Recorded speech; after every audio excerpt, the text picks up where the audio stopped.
Well, we're tracking a controversial measure that could eventually affect every American who owns a car. Beginning in 2015, it will require all new cars to be fitted with a black box data recorder, much like the devices that are in airplanes right now. So what does this mean for your civil liberties? We wanted to ask our senior judicial analyst, Judge Andrew Napolitano, who gets to be face-to-face today, not in another studio. What a pleasure to be here with nice you, to have Jenna, you with instead us, of down Judge. in the basement.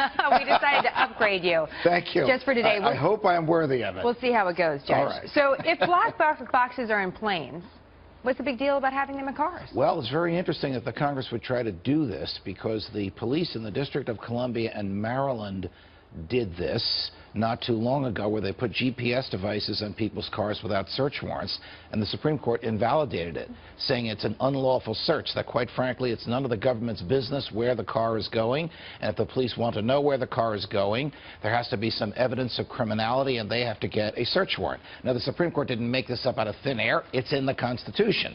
The police just can't investigate whoever they want on a whim or follow whoever they want because they like following the person. There has to be some evidence of wrongdoing on the part of the person they're following. Well, as we understand the legislation, it was a part of a transportation bill that is not part of the House bill, and it gets too much in the weeds to really go into it, other than it has been a proposal that has made its way in some way through Congress. But one of the parts of the legislation would be that it's my property. So if I own the car, I own the black box. So it's my property. It's not the police.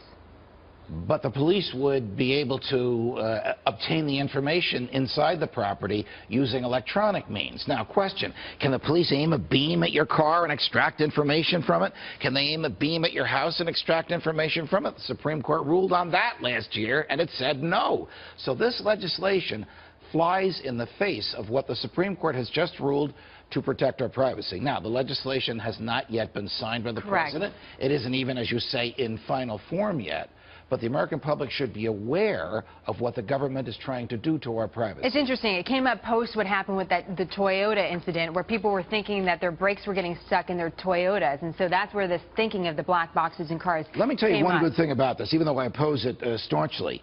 It will demonstrate how fast you were going. So if the police say you were going 45 in a 35 and the box says you were going 35, you win that case. Interesting. So, okay, we'll see. It's not, again, as you pointed out, not in final form. Let's move on to this other topic. A city in Texas, Fort Worth, saying that they're going to make it impossible for you to hire a city worker that smokes. They would ban you, if you were a smoker, from being hired by the city because they say it has to do with what's cost effective, meaning that it would cost more to the city if you're a smoker for a variety of different reasons. Is that even legal? No, that is not lawful. It has been tried several times before, and the courts have interfered with it because basically it's an intrusion into a person's private behavior using a product that is lawful. We're not talking about drugs that are against the law, like marijuana or cocaine. We're talking about tobacco, which is, of course, a huge product in this country, which the government, including this city, receives a tremendous amount of revenue as a result of the taxes imposed on it. Look, I don't like smoking, and I know sometimes smokers, we all know them, have an odor about their bodies, but this is private behavior in a non-work environment. It's not the government's concern. I have to run, but we just did a story last week about a hospital in Texas that's not hiring people, but if they're overweight. Is that different? What more nanny state are we going to get now? Look, the only way weight can come into the decision to hire is if it's a bona fide occupational qualification. If the heavy person, the person the hospital says is heavy, can do the job of a thin person, they can't not hire them because they're heavy. All right, we're going to continue to watch all this nanny. You got your plate full. My hands are full, Jenna. Stuff.